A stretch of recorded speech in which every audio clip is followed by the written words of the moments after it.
Welcome to Plan 9 Crunch. I'm Doug Gibson. This is Joe Gibson.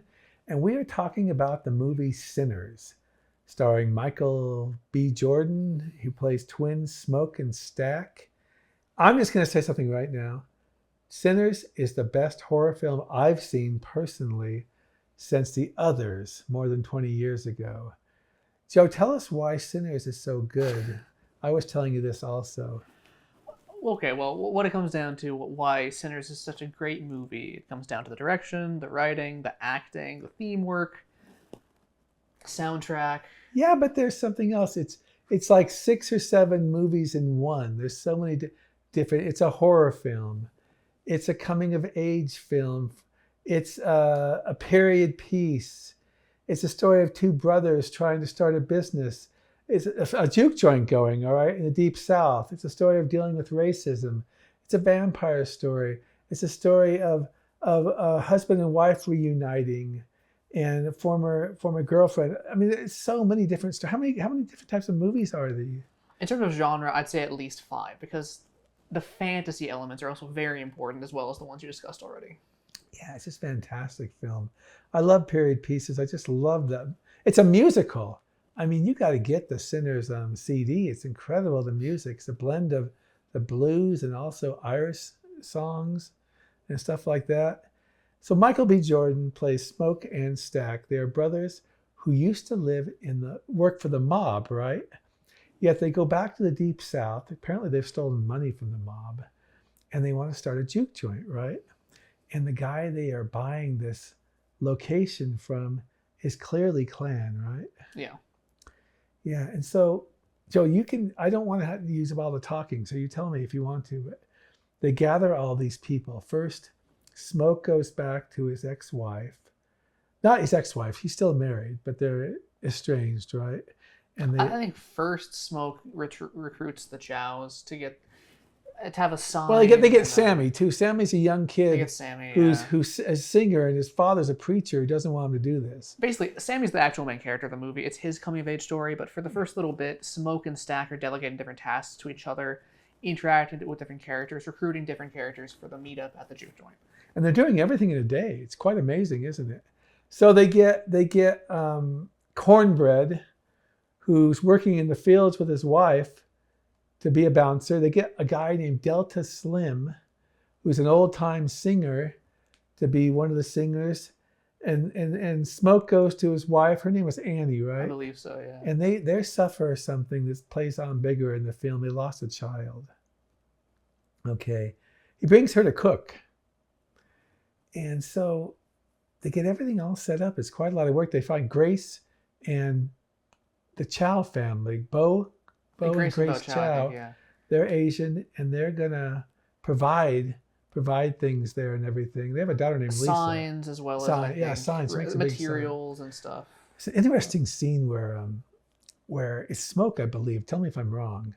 Has a girl watch the truck, and the girl's supposed to tell him if people are trying to more or less just steal things.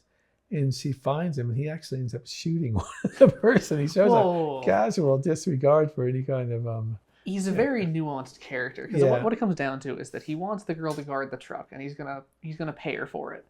And so he floats number two, or asks if it's okay. She says yeah. So he says no. Numbers having a conversation. Yeah, with that's other. an interesting And so scene. he gets her to go up a little bit, then he goes down a little bit from that. Says that's the best I can do. He's a businessman. He's very smart. He also is a caring enough guy. And once he shoots the two people, he does pay for their medical stuff. He does, but he's pretty brutal too, I think. Well, yeah, part of this movie, especially the last, what is it, like 10 minutes? Yeah. It's just a macho action fest with Smoke. Well, anyway, so what else is going on? Oh, we have to go to a different thing where there's a guy, his name is Remick, and he's pleading with his clan couple to let him in. And there's some Choctaw Indians chasing him. And they claim, I don't know if they call him a vampire at the time, but they claim they need to get him before it gets dark.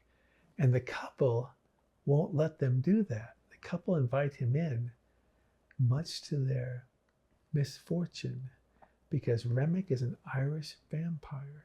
Okay? Yeah. All right? And So It's like halfway through the movie, our first horror scene. yeah, it takes a while to get there. So they're in this juke place they built up, and they want to make a profit. But they find out something. They find out that most of the people, and it's filled up with lots and lots of people, but they're using company script because these were like sharecroppers and things like that. This is a good period piece about racism too, at a time in the early 20th century in the Deep South. Actually, to that point, just before we get back into the thing, part of the movie is also about how Mary, the love interest to Stack, is biracial, white passing. Oh yeah, she's so there's there. fear that if people see her in there, it can cause problems if like any white person wants to attack them based on Yeah, that. that's a good point. And that plays off bigger in the movie too as things go on. But they find out they're not going to make any money because too many people are paying in script and they can't redeem that. And so there's the young boy we talked about whose preacher uncle or something doesn't want him to do this. It's his father. It's his father. Okay. His uncle would be smoking Stack's abusive. And this is where the film becomes a fantasy too. He sings a song, and it affects everybody to the point where ghosts, people from the past and future are in there actually enjoying it.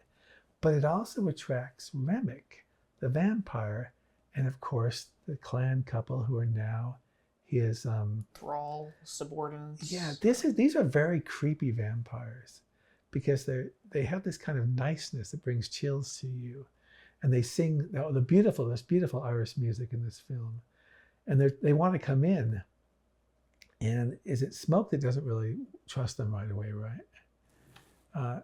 But I don't think anyone trusts them really. One of them is Smoke and Stack. Which one? Stack starts nodding his head to the music though when they're singing. Yeah, but he also says, "Listen, they have money, and we need money." Okay, so Mary goes out for the money. Oh, I want to mention something to you. There's another singer named Pearline, who Sammy has a crush on, and they briefly hook up a little bit in the film. But anyway, so they send Annie out. It's a very chilling. Mary out. Yeah. Yeah, sorry. Annie is Annie wouldn't. Annie knows something's up with them. Yeah. She's sort of I don't want to give away too much of this movie, but this is very chilling. Okay, and I will say when Annie comes back, I guess I'm going to have to tell you, she's turned, all right? Yeah. And she goes after Stack and basically mortally wounds him, right? And this is inside the building.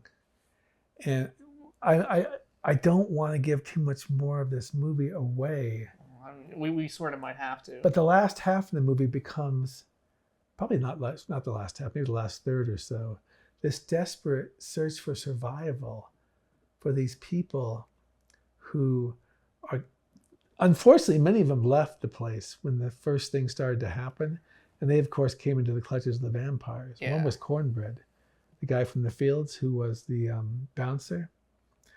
And even, I believe, Grace's husband, Bo, gets caught too. And when they get turned, they come back saying, "Please let us in, please let us in." There's a really chilling scene twice, particularly with Cornbread. When Cornbread wants to come in, they, "Why won't you come in, Cornbread?" And he's saying, "Well, you have to ask us." And it's a really good but it's a really good take on the vampire culture and what they have to do to get in. And Annie sort of becomes the Van Helsing of this, right? Yeah, she's the one that knows what's going on, has knowledge of vampires, equips our characters with the knowledge. But is that enough to survive? So I can't give away the ending of this movie. I already told him that Smoke survives. So I know, but I don't want to tell him how he survives. And okay. But they have a fight because they do get in eventually, all right? Yeah. And you said Smoke is surviving. I guess there are a couple of significant deaths, and Smoke keeps a promise to Annie, all right? And at one point, Remick tells him this clans guy who rented him is going to come back the next morning and kill them, all right? With his group of clans people. So the stakes raise not only survive the night, but survive the morning. Honestly, Joe, I'm not going to give away any more of this, okay?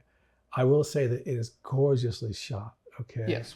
I mean, it's beautifully shot. The cinematography is superb. and the music is superb, and the different variations of film genres within this film, which is a horror film. Okay, there is an epilogue in which we understand a main character. You told it. I'm really hesitant to tell. Yeah, okay. But there's an epilogue that takes place in 1992, which really adds a perfect finish to the film. And it we learn that Spoke and Stack, in the most perilous of times that night, made a bond with each other. Yeah. Okay. And so one character has lived all the way to 1992. And he has a brief epilogue where he talks to a couple of the vampires. Definitely see Sinners. You can watch it on HBO Max right now. The Blu-ray is out.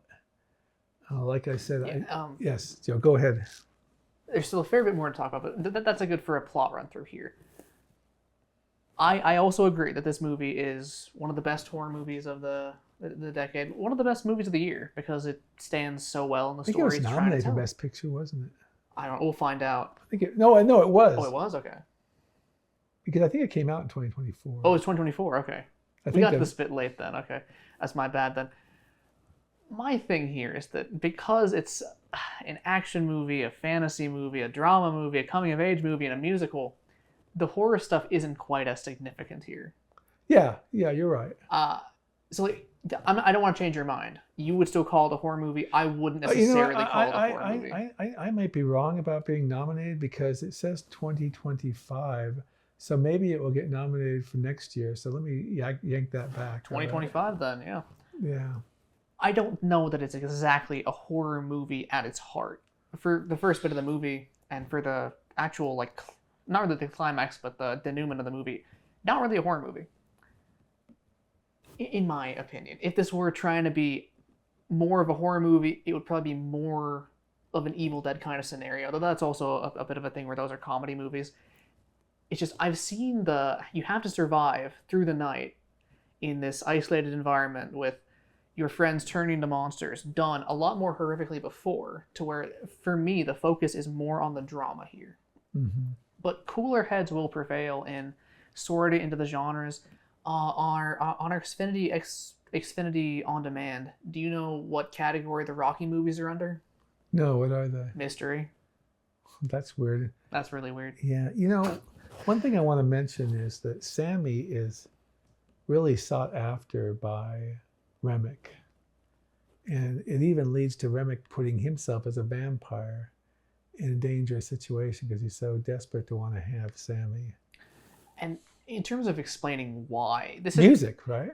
Yeah, it's not really a spoiler, but the opening narration of the movie is from Annie, talking about how some people in different cultures have magical musical ability, and that specifically in the West African culture that the slaves would have come from and then integrated into Christianity to make the syncretic religions, a griot. That is the role Sammy plays, and it's a very distinctive role within their cosmological worldview.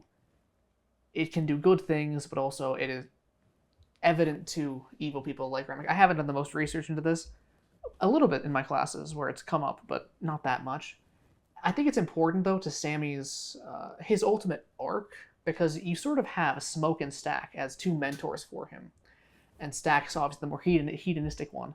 Smoke wants him to be cautious, to not do what he ends up doing. And Smoke otherwise is portrayed as a wise mentor character, but he turns out to be wrong about Sammy, because Sammy does what Sammy wants to do.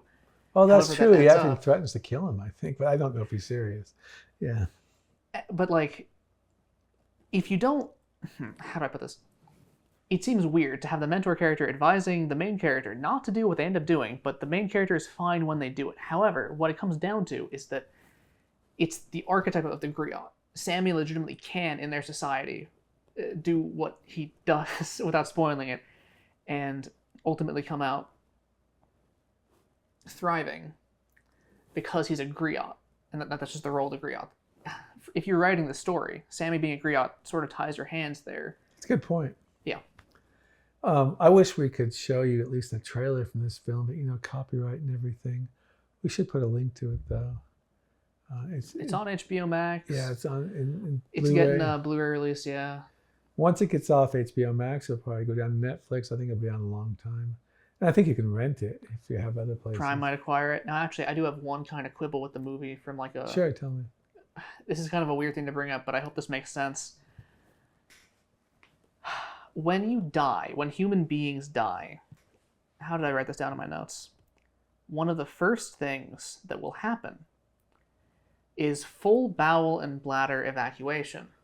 We don't naturally think of this because many of our associations with death are with in hospitals with victims who, due to the slower nature of death and lack of solid foods, may merely pass gas within the hours and days after death. But in traumatic death scenarios, bowel evacuation is very common and frankly unavoidable in situations of hanging because of the gravity.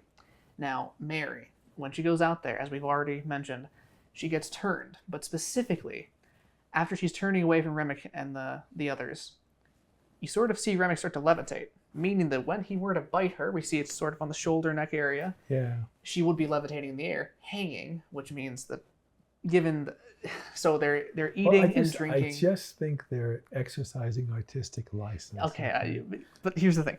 It's usually not important whether or not someone does that when they die. But they're drinking, they're eating. Other characters have to use the bathroom. That's why Cornbread gets turned. He goes off into the woods to crap. I just think they made a decision that they didn't want to show people defecating. I know. But it is important because she goes back in there, and what does she do? She seduces Stack, and they have a sex scene. Would that not be a little bit different if she just soiled herself? I would prefer that we just suspend belief and have her not soil herself. Well, but write it a different way then. Okay. Because here's the thing. Logically speaking, she would have soiled herself. And then you have Stack in the sex scene with her, doesn't come up in the conversation. It might have prevented what happens to Stack. I mean, if you follow that, admittedly you're right, you would have Madeline looking grotesque in White Zombie when she dies. Not necessarily, because the method of death might be less traumatic there. Okay. Like, we picked the most traumatic death scenario where we already know they're drinking alcohol, eating lots of food, that other characters, multiple characters, end up defecating. Well, what about the heroine in Nosferatu? If it happens in the closing moments of the thing and nothing happens to the character afterward, we can assume that they passed their solids without any kind of...